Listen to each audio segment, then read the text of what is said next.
پاکستان کی پہلی defence line ISI نے راولپنڈی میں جنرل ضیاء الحق کو بھارتی وزیر اعظم راجیو گاندھی کے جارحانہ عزائم کی اطلاع پہنچا دی تھی۔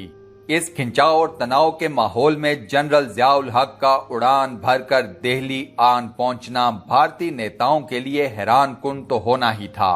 اندرا گاندھی کے مغرور بیٹے راجیو گاندھی کو بتایا گیا کہ ضیاء الحق کرکٹ میچ دیکھنے آ رہے ہیں۔ ان دنوں پاکستانی کرکٹ ٹیم عمران خان کی قیادت میں بھارت کے طویل دورے پر تھی۔ سیریز میں پاکستان کو بھارت سے 5 ٹیسٹ میچز اور 6 ون ڈے انٹرنیشنلز کھیلنا تھے۔ 2 ٹیسٹ میچز مکمل ہو چکے تھے جو دونوں کے دونوں بنا کسی نتیجے کے ختم ہوئے تھے۔ تیسرا ٹیسٹ میچ کھیلا جا رہا تھا اور ادھر راجستھان میں بھارت پاکستانی سرحدوں سے کھلواڑ کرنے کو بے چین تھا۔ ضیاء الحق کی اس طرح آمد سے اندرا گاندھی کے مغرور بیٹے کے غرور کا وزن کچھ اور بڑھ گیا۔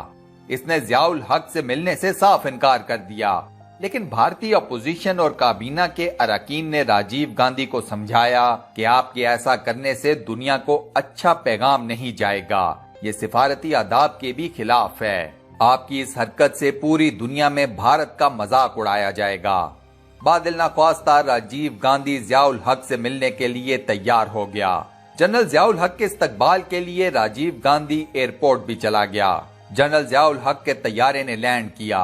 ایئرپورٹ پر راجیو گاندھی نے ضیاء الحق کا توہین آمیز سرد مہری سے استقبال کیا۔ ادھر جنرل ضیاء الحق تھا کہ مسکرائے جا رہا تھا۔ راجیو گاندھی نے جنرل کو دیکھے بغیر بے جان مسافے کے لیے ہاتھ بڑھا دیا۔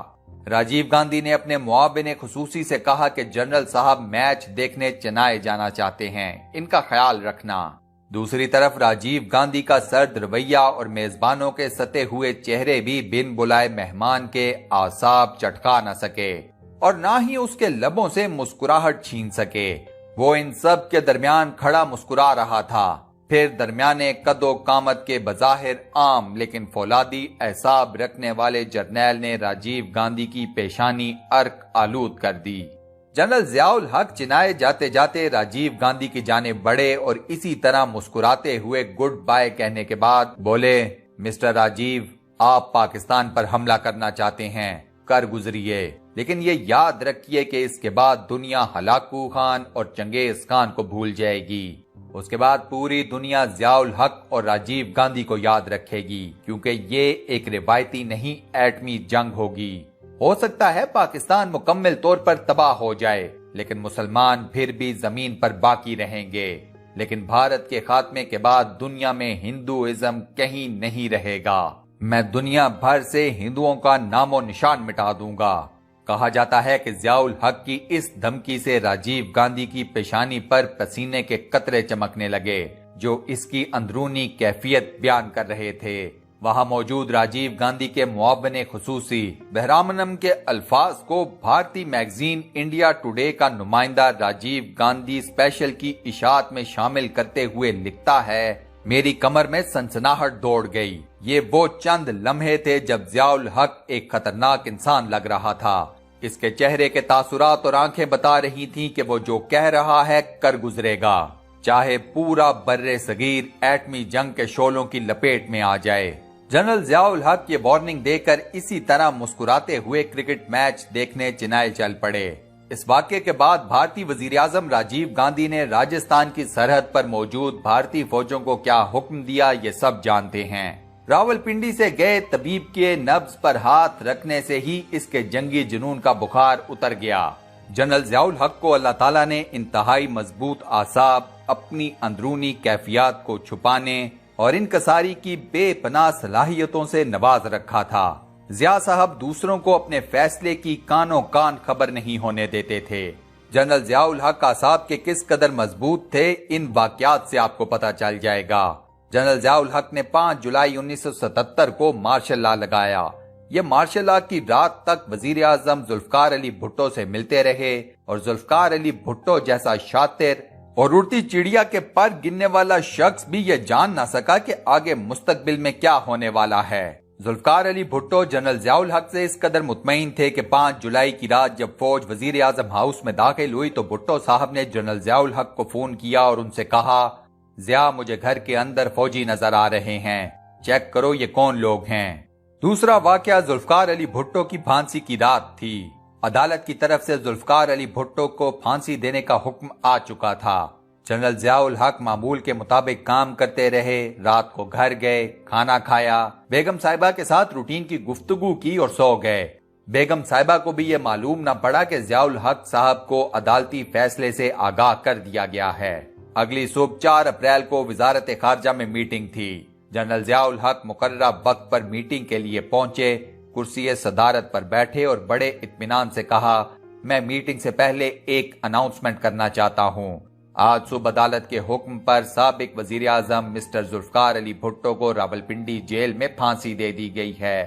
ان کی میت ان کے آبائی گاؤں گڑی خدا بخش میں پورے اعزاز کے ساتھ دفن ہو چکی ہے۔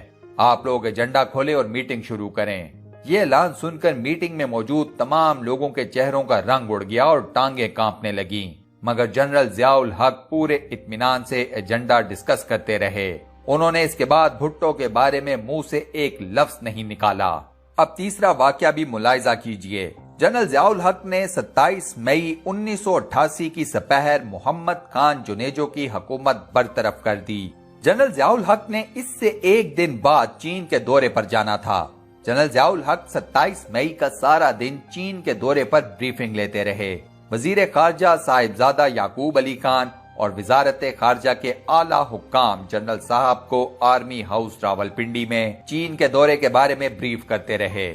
جنرل ضیاء الحق نے دورے کے ایک ایک نقطے کے بارے میں بریفنگ لی۔ میٹنگ ختم ہوئی تو جنرل صاحب نے ڈی جی ایسٹ ایشیا سے پوچھا، میں نے کل شام بیجنگ میں جو تقریر کرنی ہے آپ نے وہ پرنٹ کروائی ہے؟ ڈی جی نے جواب دیا کہ سر تقریر پرنٹنگ پریس میں جا چکی ہے، میں کل صبح اس کی کاپیاں ساتھ لے کر آؤں گا۔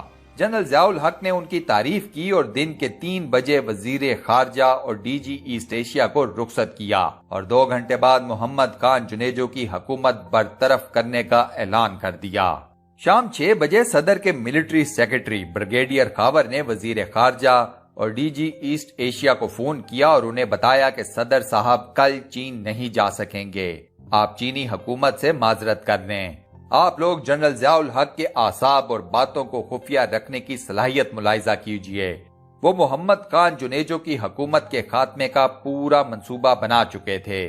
وہ جانتے تھے کہ وہ کل چین نہیں جا سکیں گے، لیکن اس کے باوجود انہوں نے چین کے دورے پر 4 گھنٹے میٹنگ کی اور صاحبزادہ یعقوب علی خان سمیت وزارت خارجہ کے تمام اہلکاروں کو ایک لمحے کے لیے بھی یہ احساس نہیں ہونے دیا کہ وہ کل چین نہیں جائیں گے۔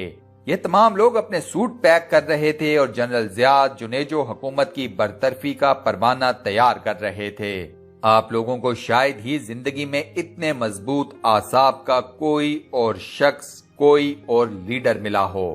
یہ سب باتیں ثابت کرتی ہیں کہ آرمی چیف پاک فوج کا سپہ سالار ایک انتہائی مضبوط اعصاب کا مالک ہوتا ہے۔